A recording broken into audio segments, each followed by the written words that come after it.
Hi అండి, అందరికీ నమస్కారం. Welcome to Dhanya recipe. ఇవాళ మన స్పెషల్ రెసిపీ వచ్చేసి ఫ్రూట్ సలాడ్. ఈ సమ్మర్ లో టేస్టీగా కూల్ గా ఇలా ఫ్రూట్ సలాడ్ చేసుకుంటే ఇంట్లో ప్రతి ఒక్కరు కూడా హ్యాపీగా ఎంజాయ్ చేస్తూ తినేయొచ్చు. వెరీ టేస్టీ ఫ్రూట్ సలాడ్ అన్నమాట. ఈ ఫ్రూట్ సలాడ్ చేయడం కూడా చాలా ఈజీగా ప్రిపేర్ చేసుకోవచ్చు. అయితే ముందుగా ఏమేమి కావాలో చూసేద్దాం పదండి. నేను ఒక బనానా, కొన్ని బ్లాక్ గ్రేప్స్, కొన్ని గ్రీన్ గ్రేప్స్, ఒక యాపిల్, కొన్ని దానిమ్మ గింజలు, కొన్ని బాదం పలుకులు, కొన్ని జీడిపప్పు పలుకులు తీసుకున్నాను. ఇంట్లో ఏవైతే ఉన్నాయో ఫ్రూట్స్ అవి మాత్రమే దీంట్లో యూజ్ చేసుకుంటున్నాను.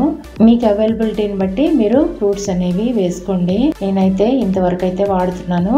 ఇవి పక్కన పెట్టేసుకొని నెక్స్ట్ ప్రాసెస్ ఏంటో చూద్దాము.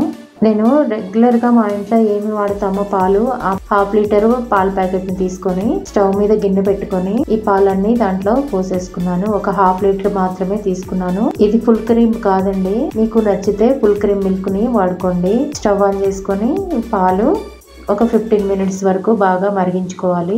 ఈలోపు కస్టర్డ్ పౌడర్ అయితే కలుపుకుందాము.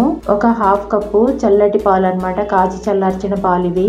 ఈ చల్లటి పాలలో నేను వెనిల్లా ఫ్లేవర్ తోటి కస్టర్డ్ పౌడర్ అయితే తీసుకుంటున్నాను. ఈ పాలలోకి 2 స్పూన్స్ కస్టర్డ్ పౌడర్ అయితే వేసుకొని లంప్స్ లేకుండా కలిపేసుకోవాలి. నేను తీసుకున్న పాలకి 2 స్పూన్స్ వేసుకున్నాను. పౌడర్ బాగా కలిసిపోయే విధంగా ఈ విధంగా అయితే కలుపుకోవాలి. పక్కన పెట్టేసుకొని ఇప్పుడు పాలు కాగుతున్నాయండి. చూసారు కదా, ఈ విధంగా పొంగొచ్చేటప్పుడు ఒక గరిటె సహాయంతో మొత్తం అంతా కూడా బాగా కలుపుకుంటూ ఉండాలి. ఈ మీగడ పాలలో కలిసిపోయే విధంగా కలుపుతూ ఉండాలి. ఇలా కలుపుతూనే ఉండాలి, ఎందుకంటే మీగడ కట్టేస్తుంది కదా, అందువల్ల మీగడంతా కూడా పాలలో కలిసిపోయే విధంగా అడుగు పట్టకుండా కూడా ఇలా కలుపుతూనే ఉండాలి. ఇలా పొంగు వస్తూనే ఉంటుంది, మనం ఇలా కలుపుతూనే ఉండాలి. ఈ విధంగా నేను ఒక 15 మినిట్స్ అయితే మరిగించుకున్నాను పాలని. చూసారు కదా, కొంచెం చిక్కబడిపోయాయి. ఇప్పుడు ఈ పాలల్లోకి కలిపి పెట్టుకున్న కస్టర్డ్ పాలను అయితే పోసుకుందాము. కొంచెం కొంచెంగా పోసుకుంటూ ఈ విధంగా కలుపుకోవాలి.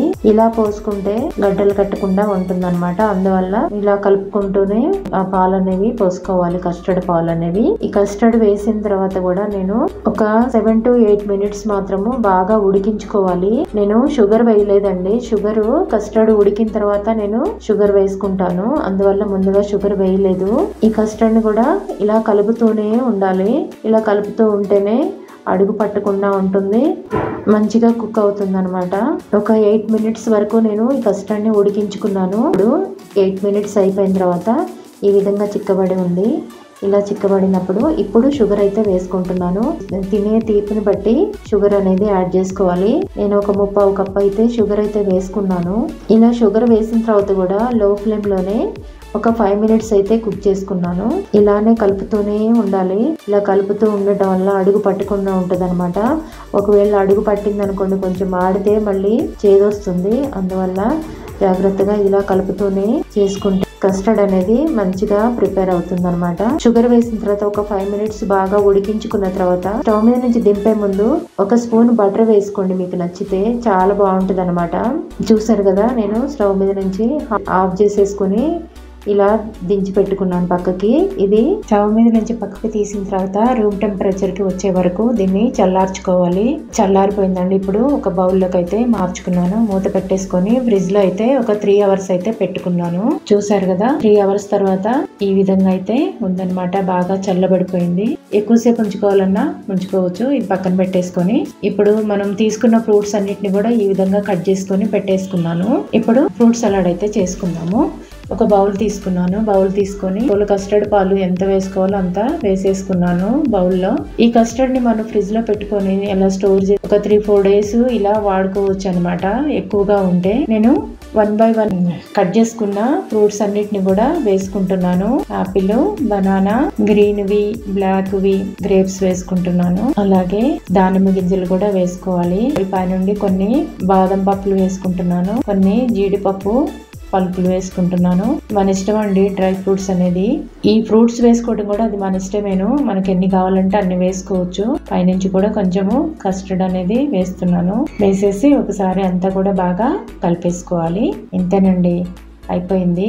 ఈ సమ్మర్ లో ఇలా చల్లగా స్కూల్ నుంచి వచ్చిన పిల్లల కోసము, ఆఫీస్ నుండి వచ్చిన పెద్దవాళ్ళ కోసము ఇలా ప్రిపేర్ చేసి పెట్టారంటే ఇంటికి వచ్చిన తర్వాత హ్యాపీగా తింటారు. చూసారుగా ఎంతో కలర్ఫుల్ గా ఉంది. ఈ ఫ్రూట్ కస్టర్డ్ అనేది తప్పకుండా ట్రై చేయండి. ట్రై చేసి సమ్మర్ లో ఇలా చేసుకుని తినడం అనేది చాలా చాలా మంచిది. తప్పకుండా ఒకసారి ట్రై చేయండి. నేను చేసిన విధంగా మీరు కూడా ట్రై చేయండి. అందరికీ తెలిసిన రెసిపీ అయినప్పటికీ కూడా ఈ విధంగా ఒకసారి ట్రై చేసి చూడండి, చాలా బాగుంటుంది. తప్పకుండా ట్రై చేసి మీ ఫీడ్బ్యాక్ అనేది నాకు ఇవ్వండి. ఈ వీడియో మీకు నచ్చినట్లయితే లైక్ చేయండి, షేర్ చేయండి, సబ్స్క్రైబ్ చేసుకోండి, పక్కన ఉన్న బెల్ ఐకాన్ని క్లిక్ చేయండి. Thanks for watching.